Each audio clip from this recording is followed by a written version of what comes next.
Shalom saudara terkasih, salam jumpa bersama saya Romo Anselmus Amo MSC dalam Renungan Advent pada hari Sabtu pertama dalam pekan Advent yang pertama. Dan hari ini kita juga memperingati atau merayakan peringatan wajib Santo Ambrosius. Dan juga Sabtu pertama dalam bulan adalah Sabtu yang dipersembahkan untuk mendoakan para imam.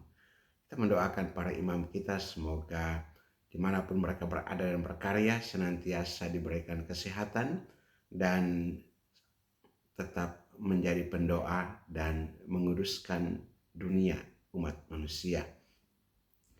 Saudara, hari ini kita akan merenungkan firman Tuhan dan terus merenungkan firman Tuhan untuk mempersiapkan hati kita menyambut kedatangan Kristus Sang Immanuel.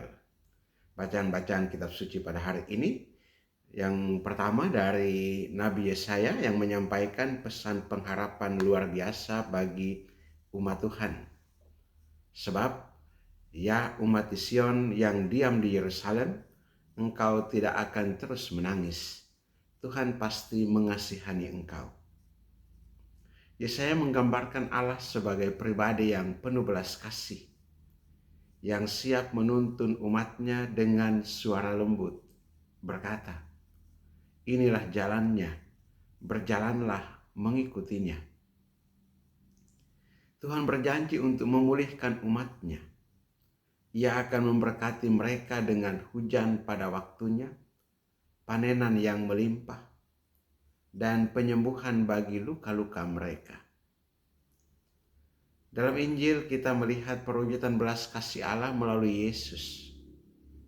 Ia berkeliling ke kota-kota dan desa-desa, mengajar, memberitakan Injil Kerajaan Allah, dan menyembuhkan segala penyakit.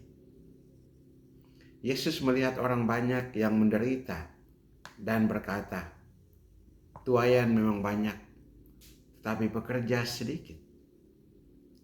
Kemudian Yesus memanggil para muridnya dan memberi mereka kuasa untuk mengusir roh jahat dan menyembuhkan penyakit.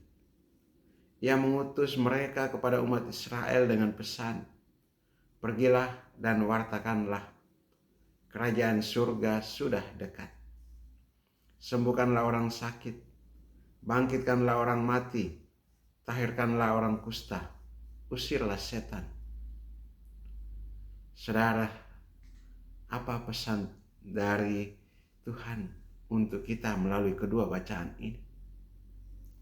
Yang pertama, bahwa Allah selalu hadir dan menuntun, memulihkan dan menuntun kita. Seperti Yesaya katakan, Allah tidak pernah membiarkan umatnya terus menangis. Bahkan di tengah penderitaan dan tantangan hidup, Tuhan selalu menyertai kita, memberikan arah dan pengharapan. Kedua, kita dipanggil untuk melanjutkan misi belas kasih Kristus. Sama seperti Yesus memberi kuasa kepada para murid untuk menyembuhkan dan mewartakan Injil, kita juga diutus untuk menjadi saksi kasih Allah bagi dunia. Advent adalah masa persiapan, bukan hanya untuk menyambut kelahiran Kristus, tetapi juga untuk memperbaharui panggilan kita sebagai murid-muridnya. Di tengah dunia yang penuh luka, kita dipanggil untuk menjadi pembawa pengharapan, penyembuhan, dan kasih. Tuhan Yesus berkata, kamu telah memperolehnya dengan cuma-cuma, karena itu berikanlah juga dengan cuma-cuma. Ini artinya suatu ajakan untuk melayani dengan hati yang tulus. Mungkin kita tidak memiliki kuasa untuk menyembuhkan seperti para murid, tetapi kita bisa menjadi berkat melalui hal-hal kecil, hal-hal sederhana. Memberi perhatian kepada mereka yang berada dalam kesulitan, mereka yang sedang sakit, mereka yang sedang dalam penjara, mereka yang sedang dalam situasi yang penuh dengan tekanan hidup, beban dan persoalan.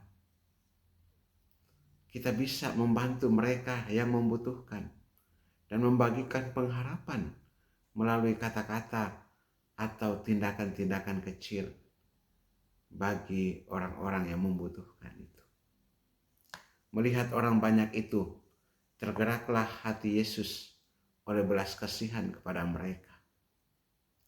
Saudara-saudari terkasih, mari kita renungkan, apakah hati kita selalu tergerak oleh belas kasih terhadap sesama? Apakah kita peka mendengar suara Tuhan yang membimbing kita di tengah kesibukan dunia ini?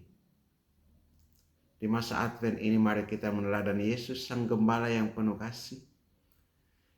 Mari kita menjadi pekerja di ladang Tuhan dengan membawa terang, harapan, dan kasih kepada orang-orang di sekitar kita. Marilah kita menutup renungan ini dengan doa. Tuhan Yesus yang penuh belas kasih, kami bersyukur atas firman-Mu yang mengingatkan kami akan panggilan untuk melayani dan membawa harapan bagi dunia. Dalam masa Advent ini, ajarlah kami untuk peka mendengar suara-Mu, untuk hidup seturut kehendak-Mu, dan menjadi saksi kasih-Mu. Jadikan kami alat-Mu untuk menyembuhkan luka-luka dunia ini. Kami mohon ini dalam nama-Mu Yesus Kristus, Tuhan dan Juru Selamat kami, kini dan sepanjang masa. Amin. Terima kasih saudaraku sudah bersama dalam renungan ini. Semoga firman Tuhan ini menguatkan hati kita di masa Advent ini dan menjadi daya menggerakkan semangat kita dalam mengasihi sesama. Berkatalah yang Maha Kuasa turun dan tinggal atas saudaraku terkasih, Bapa dan Putra dan Roh Kudus. Amin.